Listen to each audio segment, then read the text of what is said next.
Hello दोस्तों, नमस्कार। मैं हूं हरिराम और आप देख रहे हैं कंप्यूटर एंड टेक्निकल सपोर्ट। दोस्तों, आज के वीडियो में हम बात करने वाले हैं स्वयं सहायता समूह की महिलाओं को बहुत ही बढ़िया खुशखबरी देने वाले हैं, जो कि आपने दोस्तों थंबनेल पर देख ही लिया होगा।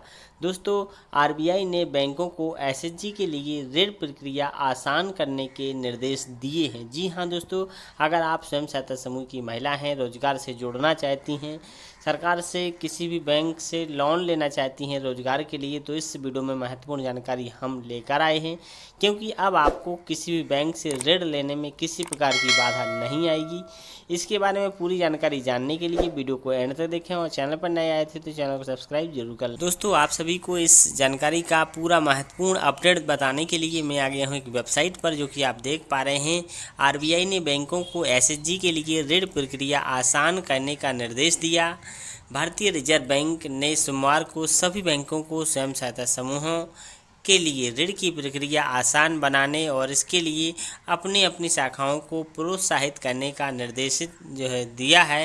यहाँ पर भारतीय रिजर्व बैंक का एक लोगो भी आप देख पा रहे हैं। मुंबई 1 अप्रैल। भारतीय रिजर्व बैंक ने सोमवार को सभी बैंकों को स्वयं सहायता समूहों एसएचजी के लिए ऋण की प्रक्रिया आसान बनाने और इसके लिए अपनी अपनी शाखाओं को प्रोत्साहित करने का निर्देश दिया। आरबीआई ने बैंकों को जारी अपने मास्टर सर्कुलर में कहा है कि एसएचजी के कामकाज के ग्रुप डायनेमिक्स को न तो विनियमित करने की आवश्यकता है और न ही औपचारिक संरचनाओं को लागू करने या उन पर जोर देने की। एसएचजी के वित्त पोषण के प्रति दृष्टिकोण पूरी तरह से परेशानी मुक्त होना चाहिए।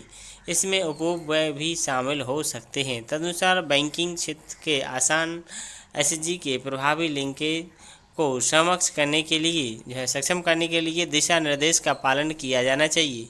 सर्कुलर में कहा गया कि 25,000 तक के प्राथमिकता क्षेत्र के ऋण पर कोई ऋण संबंधी और तदर्थ सेवा शुल्क या निरीक्षण शुल्क नहीं लगाया जाना चाहिए। एसएचजी जेएलजी को पात्र प्राथमिकता क्षेत्र के ऋण के मामले में यह सीमा प्रति सदस्य लागू होगी, न कि पूरे समूह पर। आरबीआई ने यह भी बताया कि एसएचजी को दिए गए ऋण की कृषि, एमएसएमई आदि जैसी संबंधित श्रेणियों के तहत प्राथमिकता क्षेत्र के ऋण पीएसएल के तहत वर्गीकृत करने की अनुमति है। सर्कुलर में आगे कहा गया कि पंजीकृत या अपंजीकृत एसएचजी को अपने सदस्यों के बीच बचत की आदतों को बढ़ावा देने में लगे हुए हैं। बैंकों में बचत बैंक खाते खोलने के लिए जो पात्र हैं। सर्कुलर में कहा गया कि एसएचजी को बैंक ऋण को प्रत्येक बैंक की शाखा क्रेडिट योजना ब्लॉक क्रेडिट योजना, जिला क्रेडिट योजना और राज्य क्रेडिट योजना में शामिल किया जाना चाहिए और इन योजनाओं को तैयार करने में इस क्षेत्र को सर्वोच्च प्राथमिकता दी जानी चाहिए और इससे बैंक की कॉरपोरेट क्रेडिट योजना का एक अभिन्न अंग भी बनना चाहिए। आरबीआई ने इस बात पर प्रकाश डाला कि एसएचजी में पारंपरिक लाभ के लिए औपचारिक बैंकिंग संरचना और ग्रामीण गरीबों को एक साथ लाने की क्षमता है।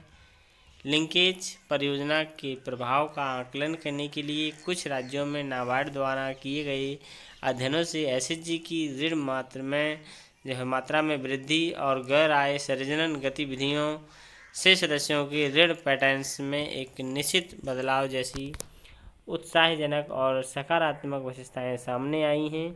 उत्पादन गतिविधियों लगभग 100% वसूली प्रदर्शन बैंकों और उधारकर्ताओं दोनों के लिए लेनदेन लागत में महत्वपूर्ण कमी आदि के अलावा एसएचजी सदस्यों के आय स्तर में क्रमिक वृद्धि हुई।